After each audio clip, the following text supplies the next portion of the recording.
In the lush heart of an upscale neighborhood stood the property that could change my life. The price tag alone, $1.5 million, screamed luxury, but as I walked through its opulent hallways beside my husband Nathan, a sense of unease gnawed at me. "Meredith, look at this place." Nathan's eyes sparkled with an almost childlike glee. "Imagine us here, hosting parties, living the dream." I tried to mirror his enthusiasm, but a voice inside me whispered caution. "It's stunning, Nathan, but the price. Can we really manage this, even with Dad's help?" Nathan laughed, his voice echoing in the grand foyer. "Your dad won't mind. He's got more than enough. This is our chance, Meredith. Our future."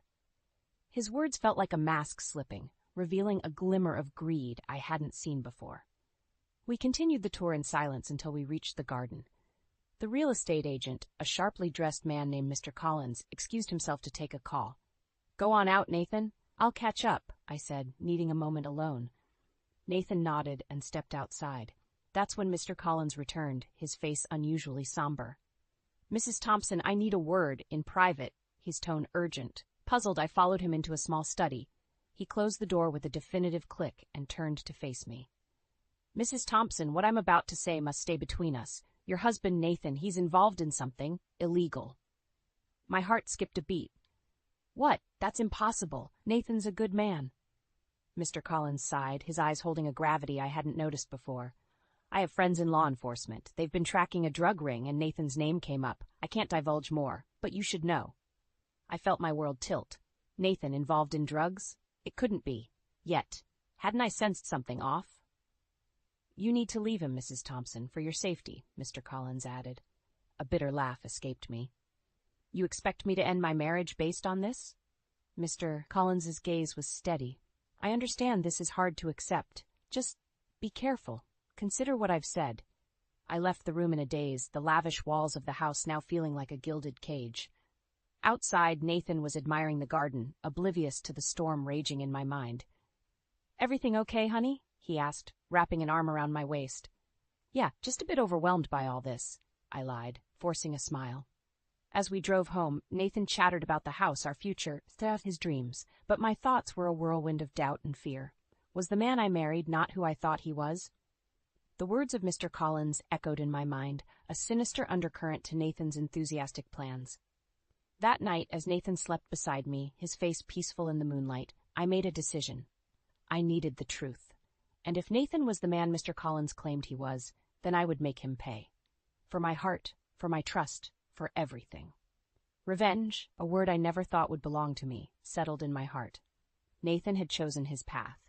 Now it was time to choose mine. Months before the property viewing, life with Nathan seemed almost idyllic. We were the couple our friends envied. Always laughing, always together. But as I lay awake that night, the past replayed in my mind, revealing cracks I had chosen to ignore. "Meredith, I'll be out late tonight. Drinks with the guys," Nathan had said one evening, his tone casual. I remembered nodding, a smile fixed on my face. "Sure, have fun. Just don't stay out too late." As I thought back, I realized these late nights had become more frequent. Nathan, once eager to spend every moment with me, now seemed to find any excuse to be away. I had dismissed it as pre-marriage jitters, the last hurrahs of bachelorhood. But now, doubt crept in like a shadow. The following morning, I decided to confront Nathan. Over breakfast, I broached the subject. "Nathan, we need to talk. You've been out a lot lately? Is everything okay?" He looked up from his coffee, a flicker of annoyance in his eyes. "It's nothing, Meredith. Just enjoying my freedom while I can. You know, before the ball and chain." His words stung, and I pushed back my chair, standing up. "Is that how you see our marriage? A ball and chain?" Nathan's expression softened, and he reached for my hand. "I didn't mean it like that, Meredith. I love you. I'm just getting it all out of my system." I wanted to believe him, to return to the blissful ignorance I had basked in. But the seed of doubt Mr. Collins planted refused to be ignored. That afternoon, I called my best friend Lisa, seeking a sounding board. "Lisa, do you think I'm overreacting? Nathan's been so distant lately." Lisa's voice was hesitant. "Meredith, you know I love you both, but I've seen Nathan out. He's not always with the guys." Her words were a punch to my gut. "What do you mean?" "He's been seen around town with some unsavory characters." I didn't want to say anything, but I felt a chill run down my spine. Nathan's late nights, his evasive answers, and now Mr. Collins's warning, it all began to form a sinister picture. Over the next few days, I observed Nathan. His phone, once left carelessly around the house, was now always on him, buzzing with constant messages. His once warm demeanor towards me cooled, replaced by a detached politeness. One evening, as Nathan prepared for another night out, I confronted him again. "Nathan, who are you meeting tonight? You're always so secretive." He paused, his back to me. "Just some old friends. You wouldn't know them." The lie was evident, and I felt a surge of anger. "Nathan, I'm your wife. If there's something going on, you can tell me." He turned, his eyes hard. "There's nothing to tell, Meredith. Just drop it." As he left, slamming the door behind him, I felt a resolve harden within me. Nathan was hiding something, and I was going to find out what. No more excuses, no more lies. I was done playing the dutiful, oblivious wife. That night, as I sat alone in our cold, silent house, I knew one thing for certain. The man I married was a stranger, and I was going to uncover the truth, no matter the cost. The ensuing days felt like walking through a thick fog. Each smile Nathan flashed, every affectionate gesture now seemed tainted with duplicity. I watched him, the man I had pledged my life to, with a skeptic's eye, searching for the truth behind his mask. One evening, as we sat in our living room surrounded by real estate brochures, Nathan's true nature began to emerge more clearly. "Meredith, look at this one," he said, pointing to a brochure featuring a mansion that screamed opulence. "Your dad won't mind footing the bill for this, right?" I felt a pang of disgust at his casual expectation of my father's wealth. "Nathan, we need to be realistic. We can't exploit my father's generosity." He laughed, a sound that once warmed my heart, now chilling it. "Come on, Meredith. Your dad's loaded. He'd want his little girl to live in luxury." I stared at him, the man I thought I knew, now a stranger driven by greed. "My father's money isn't a ticket to your lavish fantasies, Nathan." His face darkened, and for a moment I saw the man Mr. Collins had warned me about. "So what? You're choosing your dad over me?" I stood up, my hands trembling with a mix of anger and hurt. "This isn't about choosing sides. It's about respect and responsibility, something you seem to have forgotten." Nathan stood as well, his eyes flashing with something akin to fury. "You know what, Meredith? Maybe you're the one who's forgotten what this marriage is about." I felt a cold resolve settle over me. "And what is that, Nathan? Using me for my father's money?" He didn't respond, turning away with a dismissive wave of his hand. That night, I lay in bed, the space between us wider than the physical distance. My mind was made up. I needed to protect myself and my family from this man who had become an embodiment of betrayal. The following day, I made a call to a private investigator. If Nathan wouldn't give me the truth, I would find it myself. I recounted Nathan's late nights, his sudden interest in expensive properties, and Mr. Collins's alarming revelation. "I need to know what he's hiding," I told the investigator. "I need evidence." As I set the plan in motion, a part of me mourned the loss of the love I once felt, but that grief was overshadowed by a burning desire for justice. Nathan had made his choice, and now I was making mine. Weeks passed, and the investigator provided me with updates. Nathan's business meetings were nothing more than rendezvous with known criminals. The late nights were not spent with friends, but in shady dealings. Each report was a nail in the coffin of our marriage. I confronted Nathan one last time, armed with the evidence. "I know about your dealings, Nathan. I know about the people you've been meeting." His reaction was not of remorse, but of rage. "You had me followed? You spied on me?" "Yes, because you left me no choice," I said, my voice steady despite the turmoil inside. "I trusted you, Nathan, and you betrayed me." He scoffed, turning away. "You're just like everyone else. You don't understand what it takes to make it in this world." As he left the room, I knew there was no turning back. I had seen the real Nathan, a man consumed by greed and deceit, and I would not let him destroy me. I would fight back with every resource at my disposal. Nathan would learn that betrayal comes at a price, and I would be the one to collect it. The day of the property viewing loomed like a dark cloud. I knew it was more than just looking at houses. It was a confrontation with the truth about Nathan. As we drove in silence, my mind raced with the reports from the private investigator and the images of Nathan's secret life. The man next to me was a stranger, his charming facade now a grotesque mask. Upon arriving, the property's grandeur was overshadowed by the weight of my impending revelation. Nathan seemed oblivious, lost in visions of a life built on lies and deceit. The real estate agent, Mr. Collins, greeted us with a professionalism that felt cold. His eyes met mine, a silent acknowledgement of the storm brewing beneath the surface. As we toured the lavish rooms, Nathan's excitement was palpable.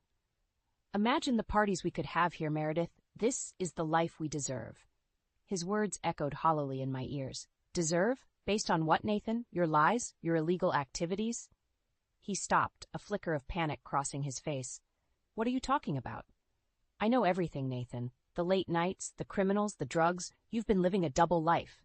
His facade cracked, revealing a glimpse of the man he truly was. "You've been snooping around? Spying on me?" "Yes, because I needed to know the truth," I said, my voice unwavering. Nathan's expression hardened. "You think you're better than me, Meredith? You think you're above it all with your perfect life and your rich daddy?" The accusation stung, but I stood my ground. "This isn't about me, Nathan. This is about you and the choices you've made." He scoffed, turning away. "You don't understand anything." As he stormed off, Mr. Collins approached me, his expression grave. "I'm sorry you had to find out this way, Mrs. Thompson, but you needed to know the truth." I nodded, my resolve strengthened. "Thank you, Mr. Collins. I needed to see it for myself." Leaving the property, I knew what I had to do. Nathan's betrayal couldn't go unpunished. The man I loved was gone, replaced by a criminal who used me as a stepping stone for his ambitions. That evening, I sat alone in our now tainted home, planning my next move. Nathan's world would come crashing down, and I would be the one to pull the lever. He would pay for his deceit, not just legally, but personally. I would ensure that his fall from grace was as steep as the pedestal he had placed himself upon. The game had changed, and I was no longer a pawn in Nathan's twisted world. I was now the player, and it was my turn to make a move. The next few days were a blur of cold determination. My plan for retribution against Nathan took shape, each step meticulously crafted. I reached out to Mr. Collins, seeking more information and solidifying my resolve. We met in a discreet cafe, the buzz of the city a stark contrast to our somber conversation. "Mrs. Thompson," Mr. Collins began, his voice low, "I've gathered more evidence. It's worse than we thought." He slid a folder across the table. Inside were photos and documents, undeniable proof of Nathan's entanglement in criminal activities. My hands trembled as I leafed through the evidence. How could he be so reckless? "It's greed, Mrs. Thompson. It blinds people," Mr. Collins replied. I looked up, my eyes burning with a mix of fury and sorrow. "I want to bring him down. He can't get away with this." Collins nodded. "I understand. You have my full support." The following day, I confronted Nathan. He returned home, his usual arrogance on display. I was waiting, the folder of evidence in hand. "Nathan, we need to talk," I said, my voice steady. He smirked, unaware of the storm about to break. "What now, Meredith? More accusations?" I threw the folder on the table. "No, not accusations. Proof." His smirk vanished as he flipped through the documents. "Where did you get this? That's not important. What matters is that your lies are over," I said. Nathan's face contorted with rage. "You think you can corner me like this? You're nothing without me, Meredith." His words were like venom, but I stood unshaken. "I was everything before you, and I'll be everything after you're gone. Your time is up, Nathan." He lunged at me, but I was ready. Stepping aside, I let his momentum carry him forward, crashing into the furniture. "Stay away from me," I warned, my heart pounding. Nathan picked himself up, his eyes wild. "You'll pay for this, Meredith. You think you've won? This is far from over." But I could see the fear in his eyes. He knew his world was crumbling. "I'm going to the authorities," I declared. "You're going to face the consequences of your actions." As he stormed out, I knew the battle was just beginning. But I was prepared. Nathan had underestimated me, and that was his biggest mistake. My heart ached with the betrayal and loss, but it was overshadowed by a burning desire for justice. Nathan's fall from grace would be a spectacle, and I would be the architect of his demise. This was more than revenge. It was retribution for every lie, every deceitful smile, every moment he thought he could use me and walk away unscathed. The game of deception was over, and I was writing the final act. Nathan would learn that betrayal comes with a price, and I was here to collect. The day of reckoning arrived with a heavy air. I stood in the living room, the evidence of Nathan's betrayal neatly compiled on the coffee table, waiting for him to return. My heart raced with a mix of fear and anticipation. Today, Nathan's charade would end. The sound of the door opening sent a shiver down my spine. Nathan walked in, his usual confident stride faltering as he saw the determined look in my eyes. "Meredith, what's this about?" he asked, trying to maintain his composure. "It's about the truth, Nathan," I replied, my voice unwavering. "The truth about who you really are." He scoffed, attempting to deflect. "You're being dramatic. Let's just talk this out." I pushed the folder towards him. "Talk? Like how you talked your way into illegal dealings? Or how you talked about love while betraying everything we stood for?" Nathan's facade began to crumble, his eyes betraying a flicker of panic. "Meredith, you don't understand. I did this for us, for our future." "By destroying it?" I countered sharply. "You did this for yourself, Nathan. Your greed, your lies, you've ruined everything." He lunged towards me, his face contorted with rage. "You think you can judge me? You, with your perfect life and your daddy's money?" I stepped back, my resolve hardening. "This isn't about me, Nathan. It's about your crimes, your choices, and now you're going to face the consequences." Nathan's anger turned to desperation. "Meredith, please. We can fix this. I can fix this." But it was too late.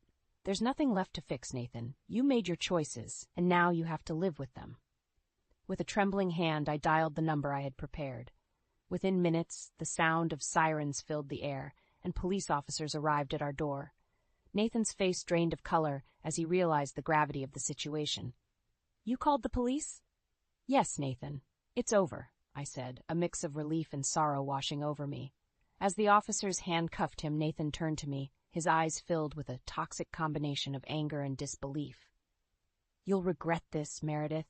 You've just made the biggest mistake of your life." But I stood firm, watching as he was led away. The man I had loved was gone, replaced by a stranger whose deceit and greed had consumed him. In the silence that followed, I felt a weight lift off my shoulders.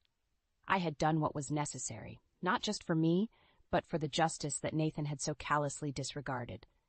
The path ahead would be challenging, but I was ready to face it. Nathan's betrayal had shattered my trust, but it had also revealed a strength in me I never knew I had. As I looked around the empty house, I realized that this was not an end but a beginning of a new chapter, one where I was no longer a victim of deceit but a survivor, ready to rebuild my life on my own terms. The days following Nathan's arrest were a whirlwind of emotions and legal proceedings. Sitting in the courtroom, watching the man I once loved now reduced to a criminal defendant, I felt a complex mix of triumph and heartache. As the judge delivered the verdict, guilty on multiple counts, Nathan's face was a mask of defeat. He turned to look at me, his eyes a mix of anger and despair. In that moment, I saw the remnants of the man I had married, buried under layers of greed and deception.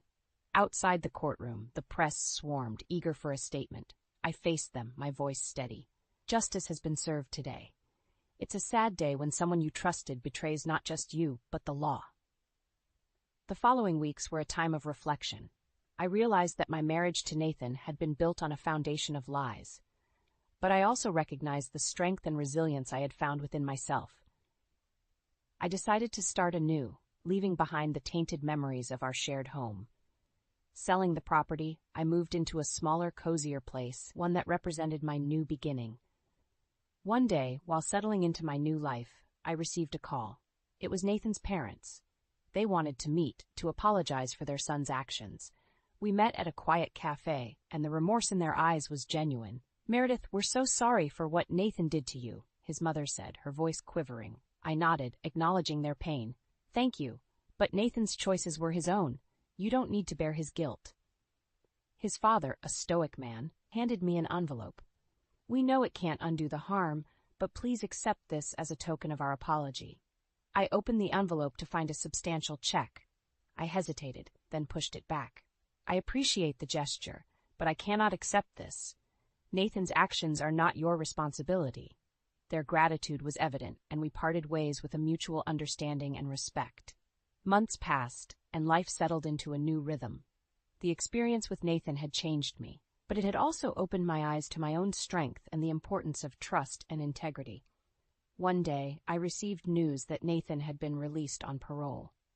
A part of me tensed at the thought of facing him again, but I realized that he no longer had power over me. I had moved on, leaving the shadows of our past behind. I learned that Nathan had started working, trying to rebuild his life. Whether he had truly changed, I didn't know, but it was no longer my concern. My journey had taught me that some people come into our lives as lessons, and Nathan had been my harshest one. As I walked through the park, the sun setting in a brilliant array of colors, I felt a sense of peace. The chapter of my life with Nathan was closed, but my story was far from over. In the end, I had not just survived, I had thrived. And as I looked towards the future, I knew that whatever challenges lay ahead, I was ready to face them with a heart that was stronger, wiser, and more open than ever before.